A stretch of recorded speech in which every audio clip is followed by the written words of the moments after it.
Halo, perkenalkan, nama saya Anissa Setian Eugenia Kase dengan akhiran NIM 84. Saya dan teman-teman saya akan menjelaskan tentang biodiversitas jenis pohon di Indonesia. Nah, Indonesia merupakan negara mega biodiversitas dengan keanekaragaman yang hayat yang sangat tinggi, termasuk berbagai jenis pohon di berbagai ekosistem, seperti hutan hujan tropis, mangrove, pegunungan, dan savana. Keanekaragaman ini dipengaruhi oleh letak geografis iklim tropis dan kondisi tanah yang subur. Namun, biodiversitas pohon terancam oleh aktivitas manusia dan perubahan iklim. Oleh karena itu, diperlukan upaya pelestarian dan kesadaran bersama untuk menjaga keberlanjutannya. Nah, ada beberapa rumusan masalah yang kami ambil di sini, yaitu yang pertama, apa yang dimaksud dengan biodiversitas pohon dan bagaimana pengukurannya. Yang kedua, apa saja jenis pohon yang terdapat di Indonesia dan klasifikasinya. Yang ketiga, apa manfaat ekologis, ekonomi, dan sosial dari pohon-pohon ini. Yang keempat, ancaman apa saja yang dihadapi biodiversitas pohon di Indonesia. Dan yang terakhir, bagaimana strategi dan kebijakan pelestarian biodiversitas pohon yang efektif. Perkenalkan, nama saya Fuadi Noval Mukhalat dengan akhiran NIM 39. Di sini saya akan membawakan melanjutkan materi tentang pengertian biodiversitas, dan yang kedua itu jenis-jenis pohon di Indonesia. Yang pertama dahulu, pengertian biodiversitas. Biodiversitas atau keanekaragaman hayati merupakan keseluruhan variasi makhluk hidup yang terdapat di bumi yang mencakup variasi tingkat gen, spesies, dan ekosistem. Dalam konteks pohon, biodiversitas mengacu pada banyak jenis pohon yang hidup di suatu wilayah, termasuk perbedaan sifat genetik dan interaksi dengan lingkungan. Yang kedua selanjutnya masuk kepada jenis-jenis pohon di Indonesia. Indonesia sendiri kita ketahui memiliki banyak sekali keanekaragaman hayati jenis pohon yang sangat tinggi dan tersebar di berbagai ekosistem seperti hutan hujan tropis, hutan mangrove, dan pada pegunungan sendiri. Pohon hutan tropis seperti meranti, ulin, dan keruing mendominasi dengan ciri berukuran besar dan membentuk kanopi yang rapat. Selain itu, terdapat pohon endemik seperti cendana dan eboni, serta pohon buah bernilai ekonomi tinggi seperti durian dan mangga. Hal ini menunjukkan bahwa Indonesia merupakan salah satu pusat keanekaragaman pohon terbesar di dunia.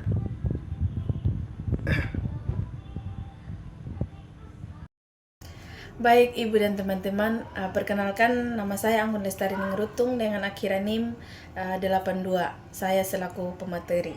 Nah, saya akan menjelaskan tentang manfaat biodiversitas pohon. Biodiversitas pohon memberikan manfaat yang sangat besar dari berbagai aspek kehidupan manusia dan lingkungan. Secara ekologis, pohon berperan penting dalam menjaga keseimbangan alam, seperti menyerap karbon dioksida, menghasilkan oksigen, serta menjaga kestabilan tanah dan siklus air. Nah, ada beberapa contoh manfaat biodiversitas di antaranya. Yang pertama, mengurangi pemanasan global. Pohon berperan penting dalam menyerap karbon dioksida atau CO2 dari atmosfer melalui proses fotosintesis. Nah, karbon ini diserap kemudian disimpan dalam batang, akar, dan daun pohon sehingga mengurangi jumlah gas rumah kaca di udara. Dengan demikian, semakin banyak pohon yang tumbuh, maka semakin besar kontribusinya dalam mengurangi dampak pemanasan global. Nah, yang kedua, menghasilkan oksigen. Selain menyerap karbon dioksida, pohon juga menghasilkan oksigen yang sangat dibutuhkan oleh makhluk hidup untuk bernafas. Nah, proses fotosintesis yang dilakukan pohon menjadikan hutan sebagai paru-paru dunia yang menjaga kualitas udara tetap bersih dan juga tetap sehat. Yang ketiga, mencegah erosi dan menjaga kesuburan tanah. Akar pohon berfungsi mengikat tanah sehingga tidak mudah terbawa oleh air hujan dan juga angin.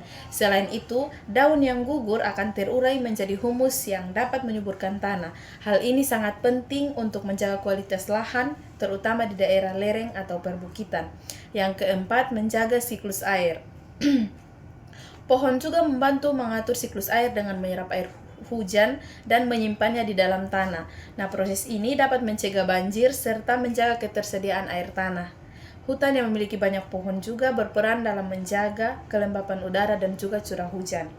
Yang kelima, menjadi habitat makhluk hidup. Nah, berbagai jenis pohon menyediakan tempat tinggal dan sumber makanan bagi hewan seperti burung, serangga, dan mamalia. Semakin tinggi keanekaragaman pohon, maka semakin banyak pula jenis makhluk hidup yang dapat didukung oleh ekosistem tersebut. Yang keenam, sumber ekonomi masyarakat. Nah, pohon menghasilkan berbagai produk seperti kayu, buah, getah, dan juga bahan baku industri yang memiliki nilai ekonomi yang tinggi. Banyak masyarakat yang menggantungkan hidupnya pada hasil hutan, baik melalui kegiatan pertanian, perkebunan, maupun kehutanan. Yang kedelapan, sebagai sumber obat-obatan alami.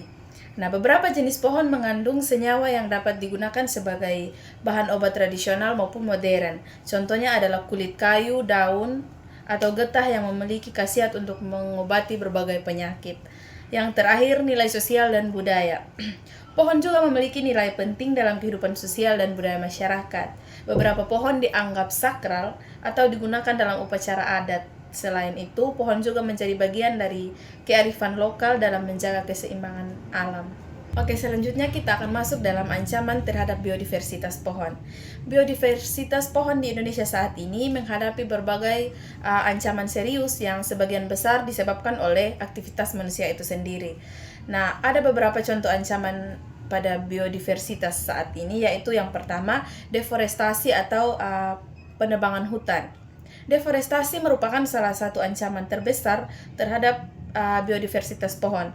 Penebangan hutan secara besar-besaran, baik secara legal maupun ilegal, menyebabkan hilangnya habitat alami berbagai jenis pohon. Selain itu, deforestasi juga mengganggu keseimbangan ekosistem dan mengurangi kemampuan hutan dalam menyerap karbon dioksida. Yang kedua, perubahan iklim. Perubahan iklim menyebabkan peningkatan suhu global serta perubahan pola curah hujan. Kondisi ini dapat mengganggu pertumbuhan pohon, memperlambat regenerasi, dan bahkan menyebabkan kematian pada spesies tertentu. Yang ketiga, kebakaran hutan. Kebakaran hutan sering terjadi, terutama pada musim kemarau, baik akibat faktor alam maupun aktivitas manusia. Kebakaran ini dapat menghancurkan hutan dalam waktu singkat dan membunuh berbagai jenis pohon serta organisme lainnya yang hidup di dalamnya. Dampaknya tidak hanya merusak lingkungan, tetapi juga menyebabkan polusi udara. Yang terakhir, alih fungsi lahan. Alih fungsi lahan terjadi akibat hutan diubah menjadi area perkebunan, pertanian, ataupun permukiman. Kegiatan ini menyebabkan berkurangnya luas hutan secara signifikan dan menghilangkan habitat alami pohon. Dalam jangka panjang, hal ini dapat menurunkan keanekaragaman hayati dan mengganggu keseimbangan lingkungan. Baik, Ibu dan teman-teman, perkenalkan saya Cecilia Rosaren Keti dengan akhiran NIM 54. Jadi saya akan melanjutkan materi yaitu upaya pelestarian biodiversitas pohon. Pelestarian biodiversitas pohon merupakan langkah penting untuk menjaga keseimbangan lingkungan dan keberlanjutan hidup manusia. Mengingat banyaknya ancaman terhadap hutan dan pohon di Indonesia, diperlukan upaya yang terencana dan berkelanjutan dari berbagai pihak, baik pemerintah, masyarakat, maupun organisasi lingkungan. Adapun upaya-upaya pelestarian sebagai berikut. Yang pertama, reboisasi atau penanaman kembali hutan. Reboisasi merupakan kegiatan menanam kembali pohon di hutan yang telah rusak atau gundul. Kegiatan ini bertujuan untuk memulihkan fungsi hutan, memperbaiki kualitas lingkungan, serta meningkatkan jumlah pohon. Yang kedua, pembentukan kawasan konservasi. Pemerintah menetapkan kawasan konservasi seperti taman nasional, hutan lindung, dan cagar alam untuk melindungi keanekaragaman hayati. Di kawasan ini, aktivitas manusia dibatasi agar tidak merusak habitat alami pohon dan makhluk hidup lainnya. Yang ketiga, penegakan hukum terhadap penebangan liar. Penebangan liar atau illegal logging menjadi salah satu penyebab utama kerusakan hutan. Oleh karena itu, diperlukan penegakan hukum yang tegas untuk memberikan efek jera kepada pelaku. Pengawasan yang ketat juga penting untuk memastikan bahwa pemanfaatan hutan dilakukan secara legal dan berkelanjutan. Yang keempat, edukasi dan kesadaran masyarakat. Masyarakat memiliki peran penting dalam menjaga kelestarian lingkungan. Melalui edukasi, manusia dapat memahami pentingnya pohon dan dampak kerusakan hutan. Yang kelima, pengelolaan hutan secara berkelanjutan. Pengelolaan hutan secara berkelanjutan berarti memanfaatkan sumber daya hutan tanpa merusaknya. Hal ini dapat dilakukan dengan sistem tebang pilih, agroforestry, serta penggunaan teknologi ramah lingkungan. Dengan cara ini, kebutuhan manusia tetap terpenuhi tanpa mengorbankan kelestarian hutan. Berdasarkan materi yang telah kami bahaskan, saya dapat menyimpulkan biodiversitas pohon di Indonesia merupakan kekayaan alam yang sangat penting dengan beragam jenis pohon dari hutan tropis, mangrove, hingga perkebunan yang memberikan manfaat ekologis, ekonomi, dan sosial seperti menjaga keseimbangan lingkungan, menghasilkan oksigen, serta menjadi sumber pangan dan budaya masyarakat. Namun, biodiversitas ini menghadapi ancaman seperti penebangan liar, alih fungsi lahan, kebakaran hutan, dan perubahan iklim sehingga diperlukan upaya pelestarian melalui reboisasi, perlindungan hutan, dan peningkatan kesadaran masyarakat agar tetap terjaga keberlanjutannya. Sekian pembahasan materi dari kelompok kami. Sekian dan terima kasih. I just had to let you know you're